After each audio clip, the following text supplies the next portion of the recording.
Welcome to Apollo, the collective memory of the human species and the wellspring of knowledge for future generations. I am Samina Ebaji. Until recently, I was director of the International Collective Memory Institute in New Tehran. As a heritage professional, I devoted my career to the preservation of human knowledge, creative endeavor, and cultural achievement. Apollo is, therefore, the ultimate embodiment of a lifelong passion, albeit under the very worst circumstances imaginable. The challenges before us are immense. Specifically, we will have to design and implement 4 major initiatives simultaneously. First, the construction of data repositories in cradle facilities around the world ensuring redundancy. Second, the collection and processing of a projected 180 million discrete data entries, 42 zettabytes of data in Mandarin, English, Spanish, and Arabic. Third, the transferal and encoding of all that data onto DNA encapsulated in synthetic fossils, the only medium capacious and durable enough to safeguard it without degradation for the centuries to come. And last, but not least, the development of the holographic interface and gamified curricula, by which future humans will commune with Apollo, progressively unlocking heuristic learning modules, leveling up their knowledge and skills they will need to take control of the terraforming system. That is the future towards which all of our efforts will be directed. Not just the preservation of the past, but the seed for the flourishing of a new tree of knowledge. Welcome, and let us begin.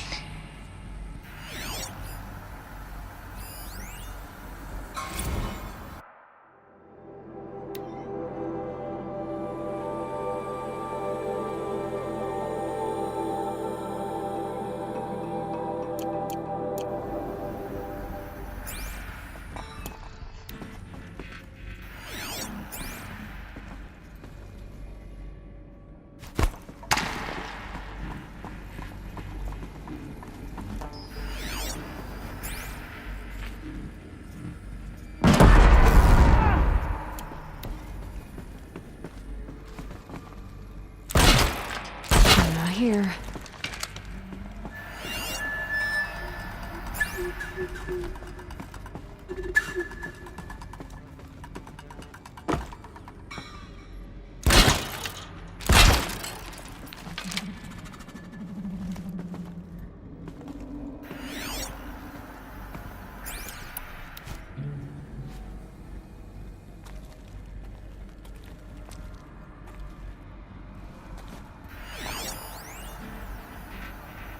All of this lost. The ancients' greatest gift to us. Greatest? How about the fact we exist at all? To abide in ignorance is a curse, Aloy. You of all people should know that.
more ancient than I knew.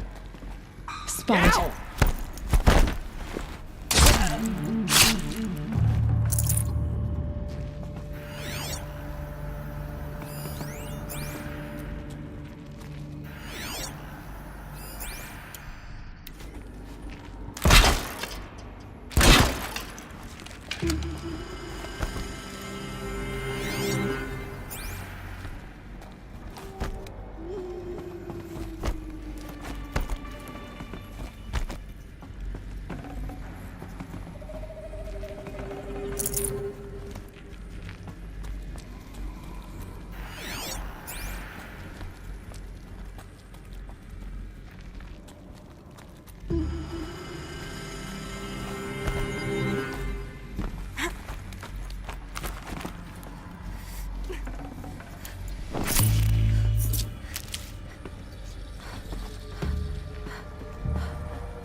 Dr. Sobek, please archive this testimonial in Apollo. Cross-reference to all mentions of my name and Operation Enduring Victory. My name is General Aaron Harris. From 2060 to 2066, I served as the chairman of the Joint Chiefs of Staff, the highest-ranked officer of the United States Armed Forces. The tenure of my command included strategic planning and oversight of Operation Enduring Victory, a falsehood perpetrated on the civilian populations of the United States and other nations during the last 14 months of life on this planet. Before the Pharaoh Plague, I did my job and did it well. I was bold and decisive, crafty in political maneuvers. It wasn't an accident that I rose to my position and became the commander of the largest mechanized force ever assembled. But to what end? My only lasting achievement was the extinction of life on Earth. And my one redeeming act, if any, was to delay that extinction by days or weeks, by throwing more death at it. It is my hope that there will be no need for men like me in the world to come. If you are one of the people of that future world listening to this message, please know that I am sorry and that I wish you well. Sincerely, Aaron Harris.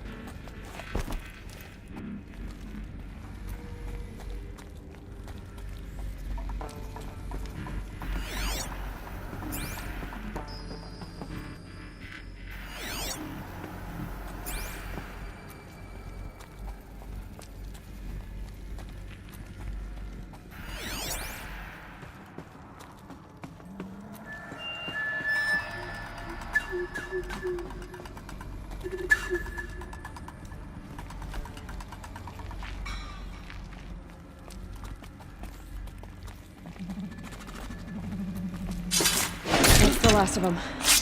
Alone once more. In what should have been a cave of wonders.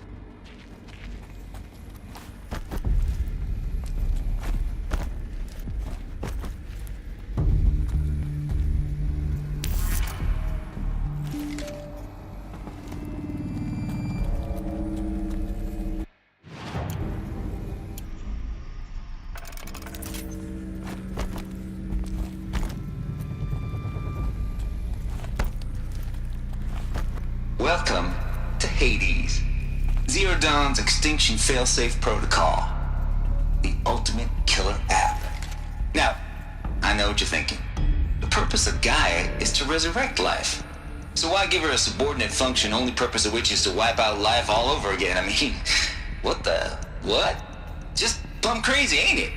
Well, no, it isn't. Reconstituting a biosphere? That's a tall order. Tech smart as Gaia may be, odds are she won't get it right the first time. I mean, imagine you're Gaia, 200 years from now, and this new biosphere growing, it's all gone wrong. Alkalines are skyrocketing, coniferous forests eroding under the lash of superstorms that would have drowned Noah. It's chaos, spinning top that won't stop wobbling. Now what are you gonna do? Release phase 1 organisms into that hot mess? Hope their CO2 and methane can balance out what you got started? Hell no. What you're gonna do, Gaia, is step aside while Hades takes over and does what you're just too darn nurturing and life-loving to do, which is burn that misbegotten mess of a biosphere to the ground so Gaia can start over. Okay, not burn, more like reverse terraforming operations and suffocate it. But you get the idea. Hades takes the biosphere back to zero. Square one, blank slate. And then, only then, does it hand the steering wheel back to Gaia and say, try again, old girl. And better this time, or we'll have to do this again. That's Hades. It's pretty badass when you think about it. Extinction on demand. Death on speed dial. All for the greater good, of course, but still, kind of metal. So welcome to Hades. Welcome to the void. Okay, so if that's the original purpose of Hades, why does it want me extinct? We need more data. And how does it end up in the wreckage of a Pharaoh Titan, getting worshipped by the Eclipse like some kind of god? I'm learning as you are, Aloy. Keep searching.